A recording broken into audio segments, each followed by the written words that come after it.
دا د چغان تاریخي غونډۍ ده چې د اسداباد ښار شمالي شرق لور ته د اسمار او پیج درې ولسوالیو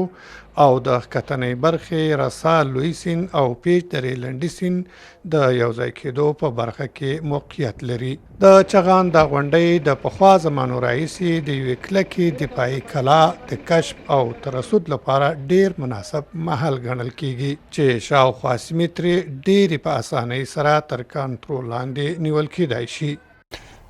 مشهوره دا ده چې د چنګیزیانو د حملو نه وروسته د هغوی د کورنۍ ځینې خلک دلته راغلل او د چغتای یا د چغان دغه ځای باندې د حکومت یا د حاکمیت یو تاداو کېښود. سره د دې نه چې په هغه وخت کې خلک د دوی خلاف وو او خلکو ته ځینو پورته درو ته هجرتونه وکړل، ته لاړل او بیرته بیا دوی سره جنګ کوو چې د هغه د جنګونو قصې په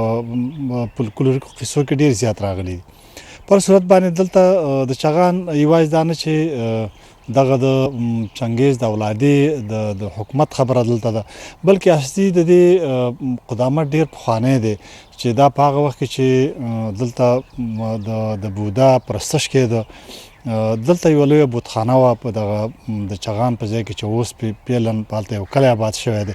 په دغه کلي کې یو لویه بتخانه وه او د هغې بتخانې دپاره د ډېرو لرو لرو ځایونو نه ګټې راوړل شوې وې او دلته یو لویه بتخانه جوړه شوې وه او خلک هم د خپل وخت مطابق د هغې نه په شاوخوا په دغه سیمو کې اوسېدل او اکثره په لوړو غرونو او په دې ځایونو کې کورونه جوړ کړي وو. دلته د چغان په دغه کم ځای چې هغه تاریخي ځای دی هلته بتکده وه. د هغې بتکدې ګرچې ډېر وخت کېږي چې دغه د بتکدې اثار له منځه لاړل، ځکه هلته کلي آباد شول، خلک آباد شول او هغه ګټې او تیږې چې وې هغه هم ټولې خورې شوې. بلکې د سوونو کلونو را په دې خوا دلته نږدې شاوخوا یې ټولې هدیرې جوړې شوي دي او په دغه هدیرو کې هماغه ګټې کارول شوي دي کومې چې د دې بتخانې لپاره جوړې شوې وي. هغه ګټې اوس هم یو څه ډېر اثار یې شته دی په دغه قبرونو کې لیدل کېږي. د چغان غونډۍ چې د کونړ ولایت مرکز اسداباد د کرهالي په سیمه کې د لرغونو مهمو آبادیو بقایاوې معلومیږي. په دې کلا کې مرمرو ته ورته په سپینو تراشو تیږو د قرآن عظیم الشان آیتونه، درود شریف او د ځینو کسانو نومونه او نیټې لیکل شوي چې تاریخي قدامت یې 600 کالو ته رسیږي. د چغان د کلا د اطلاعات او فرهنګ وزارت سره ثبت او راجستر ده چې اوس د دې کلا ځینې برخې د خلکو لخوا غصب شوي. د تاریخ په اوږدو کې او د وخت په تېرېدو باندې دلته مختلفې پاچاهۍ راغلي دي او مختلف پاچاهانو دلته پاچاهي کړي دي، دغلته امارتونه جوړ کړي دي، خو بیا د جنګ او جګړو له امله ځینې وران شوي دي او ځینې بیا نور ودان شوي دي. لکه موږ به همدغه ویو چې دغه چغانیانو پسې مثال وروسته بیا د ننګر پاچاهي دلته دغه شوې ده، پاتې شوې ده، دغلته امارتونه جوړ شوي دي. خو د غونډۍ چې مشوره کړې ده هغه یوازې همدغه دي چې دلته پاچاهیانې تېرې شوي دي او د چغان په دغه لمنو کې که ستاسې فکر یې اوس څه ساحه دیرو نیوله، څه کورونو نیوله. تېرو وختونو کې 2-3 ځله حیاتان راغلي دي، هغوی دا ساحه کتلې ده.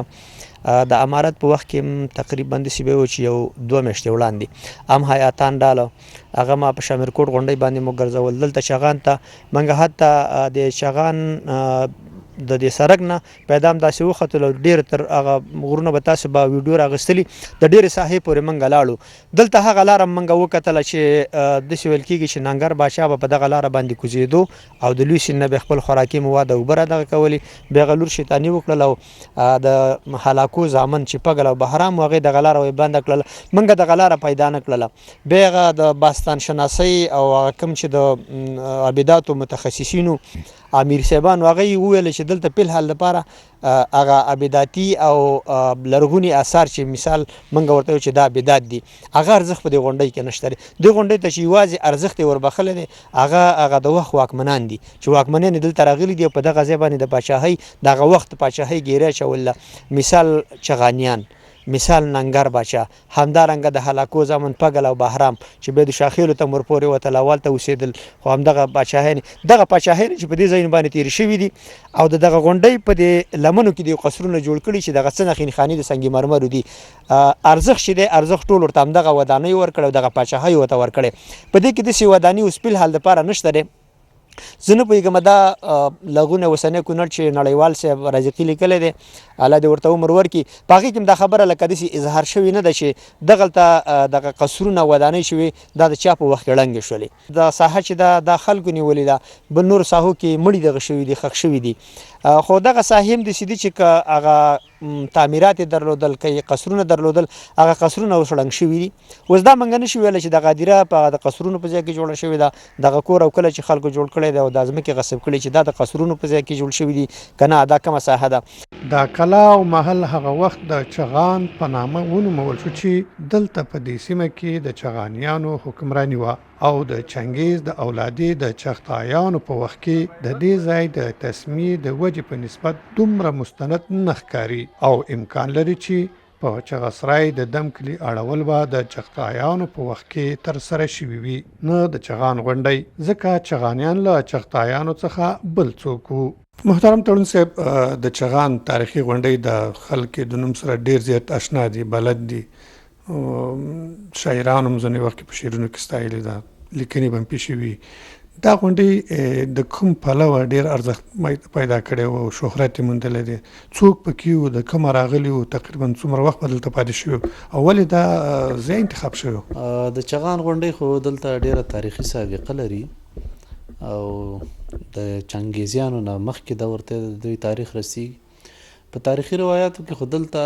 د چترال یو څه شهزادګان وو او دغلته په دغه غونډۍ باندې حکمراني کوله هغه وخت هغه د ملک الطوایفي دور و چې د یو ورکوټي جغرافیه کې به ځان ته حکمرانان نو دا د چترال نه د شهزادګان راکړه شوي په دې چغان باندې اوسېدل دا غونډۍ د چغان په نوم نه وه یعنې دلته کلا وه چغان کلا دغه شهزادګانو دا ښار د دې غونډۍ په بیخ کې ښار آباد کړی ښار په تاریخي روایاتو کې د نسا په نوم راغلی دی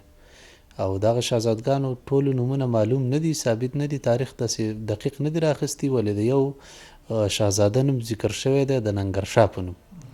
نو د هماغې چترالیانو بیا د چنګیزیانو سره دوی جګړې وکړې خپل منځي جګړې یې وکړې د ځینو نورو شهزادګانو سره هم د دوی جګړې وې نو د هماغه وخت نه دغه غونډۍ په چغان په نوم باندې نومول شوې ده د هغې شهزادګانو قوم ته منسوبه ده چې چغانیان هغه قوم نوم چغانیان نو دا هماغه قوم ته منسوبه ده او ډېر تاریخي سابقه لري. تړون صاحب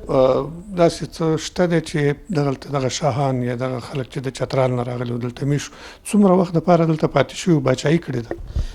داسې دقیق وخت یې نه دی معلوم شوی ځکه هغه وخت یا تاریخ لیکونکو دغه موضوع دقیقه نه ده راخیستې دقیق وخت یې نه دی معلوم شوی خو زما په ګمان د ښه کافي وخت یې دلته تیر کړی دی ځکه دلته آبادیان شته هغه د هغوی د لاسه آبادیان اوس هم په هغه منطقه کې هغه د هغوی تراشلي تیږي هغه لیکونه چې په ځینو تیږو باندې کړي دي هغه موندل کېږي هغه ودانیان شته چغان ته که سړی وخیږي هغه غونډۍ کې هغه زړې ودانیانې پاتې دي نو دا د دې معنا لري چې دلته یې ډېر وخت تیر کړی خو بیا کله چې چنګیزیانو دلته حملې وکړې د سیمه ټوله چنګیزیانو ونیوله د چغانیانو سره هم وجنګېدل چې دوی د چنګیزیانو په مقابل کې ماتې وخوړه او بیا د دې جنتي توپرک شو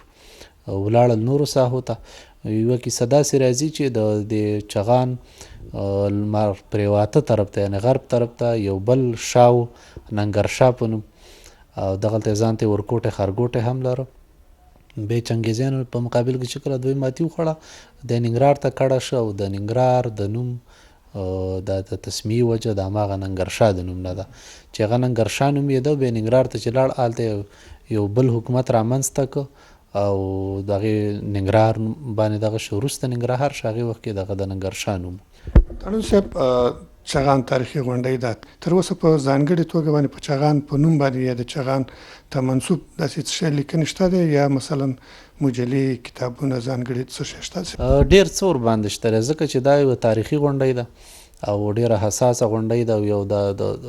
د ډیر شهرت یو لامل دا دی چې دا یوه ستراتیژیکه نقطه ده او دغې ته چې سړی وخیږي نو دا د کونړ درې درې دی چې دا د سیند دره د اسمار دره فیج دره او مرکز او مخ په جلال آباد دا ټول درې ورنه ډېرې ښې څارل کېږي او تیر وختونه داسې و جنګي حالاتو نو هر یو ځواکمن سړي به داسې موقعیت د ځان لپاره په نښه کاوه چې هغه یو ستراتیژیکه نقطه د جنگ دپاره نو چغان کې دغه خصوصیت نو له همدې امله ډېر شهرت پیدا کړی دی په تاریخي لحاظ هم ورباندې ډېر کتابونه لیکل شوي دي رازقي نړیوال هم ورباندې یو څه لیکلي دي دلته نور کتابونه زما اوس هغه نومونه له یاده وتلي پې شته. د مجلو په برخه کې ما خپله د چغان په نوم مجله چلولې ده چې ځانګړې شوې وه د چغان نوم ته د تاریخي ارزښت له امله. زه خپله د هغې مجلې مسؤل مدیر یم یو وخت، تر یو وخت هم وچلوله. شاعرانو ورباندې ډېر کار کړی دی، ډېر شاعرانو په خپلو سرکو کې په غزلو کې په دې کې راخیستې ده. نو ډېر تاریخي ارزښت لري دا غونډۍ او ډېره زیاته سابقه لري او مشهوره غونډۍ ده. مجله اوس چاپ کیږي؟ څو غڼې چاپ شوي دي؟ دا زمونږ شخصي مجله وه، آزاده خپرونه وه، ولې دا د نوم تسمیه چې وه او غوره کول د نوم چې و دا زمونږ ځینې فرهنګي ملګرو دې ته مشوره وکړه چې دا زمونږ یو تاریخي غونډۍ ده چې دا راتلونکی نسل د دې له تاریخ هم خبري او ښه ارزښتمنه غونډۍ ده. نو د همدې نوم هم ورته انتخاب کړ. نو هغه مجله څو غڼې د چغان په نوم چاپ شوه، بیا بنده شوه، د مالی امکانات هم نه لرل او یو څه موږ غوښتل چې آزاده مجله وچلو. نو بیا هغه مشکلات هم مخې ته پراته وو، نه شو کولی چې موږ دومره آزاده مجله وچلو چې هغه تیر نظام کې ځینې مسایل وو چې هغه پکې خپاره کړو. نو د هماغه ستونزو له امله موږ هغه مجله نه شوه چلولی، بیا بنده شوه. ولې هغه غڼې را سره شته.